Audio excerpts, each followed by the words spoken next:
So let me get to the basic stuff with Thor, and then we'll be discussing the conclusion, which is not too shocking, but does offer a few twists. So if you're completely new, the stakes of Thor: Thor is facing Gorr, essentially a god killer, due to a family tragedy played by Christian Bale. And of course, Natalie Portman becomes a new Thor.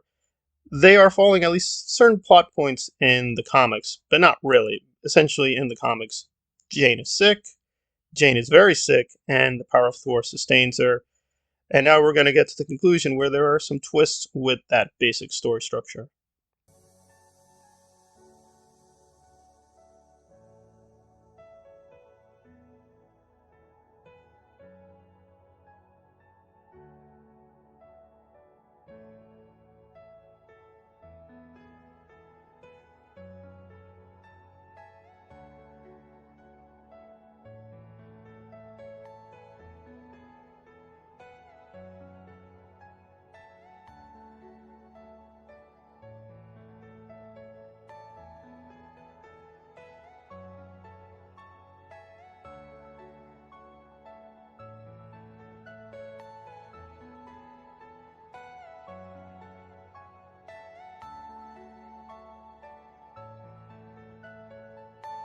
Are you all my personal dreams?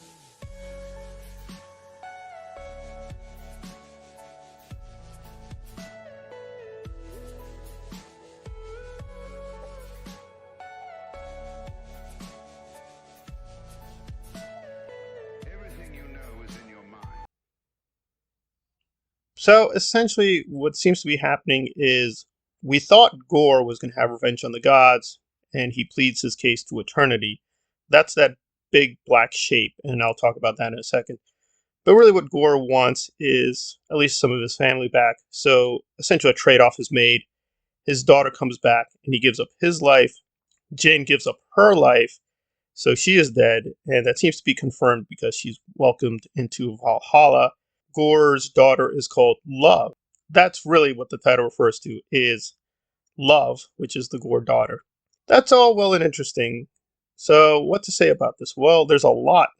So a lot of the controversies around, was Thor being replaced? Clearly not. Thor is alive. He remains Thor. For lack of a better term, Natalie Thor is dead, at least for a while. Though now with the multiverse and various other devices, it's not really a permanent death, so they can bring her back anytime, but presumably she's going to be dead for a little bit. But the most interesting part here really is Eternity, which is, if you don't know from the comics, he's essentially the cosmic embodiment of the entire Marvel universe. Again, within that particular universe. Now, is this that kind of Eternity? We'll have to wait and see. But Eternity is an incredibly powerful cosmic being, and he can do things like resurrect people and bring people back from the dead. But are they going to continue with that route? It's unclear. So that's essentially the conclusion for Love and Thunder. The implications, I think, are going to be pretty big because a lot of people are sort of confused where the MCU is going. If we have beings like Eternity and the Watcher, I actually don't think this is too hard. It's probably going to be somebody like Galactus and or the Beyonder. I'm going to do a more sustained theory essay down the road, so look out for that. But yeah, I think the pieces are there because clearly with the Watcher, we're going to get the Fantastic Four. They already gave you the Fantastic Four sort of with Multiverse of Madness, and now we have Eternity. So it does seem it's going to go in a more cosmic direction. It's going to be a cosmic level threat. And with Kang and others in the background, it would seem to be some really huge, powerful being, and that's what they're going to face off against. All right, so, and in terms of Thor, Love and Thunder myself, it does seem like this is not for me. If you want to look at this thing, it's going to be insanely comedic. So if you're comfortable with that part of the MCU, just being really zany comedy, I don't even mind that myself, but I thought Thor Ragnarok went a little too far.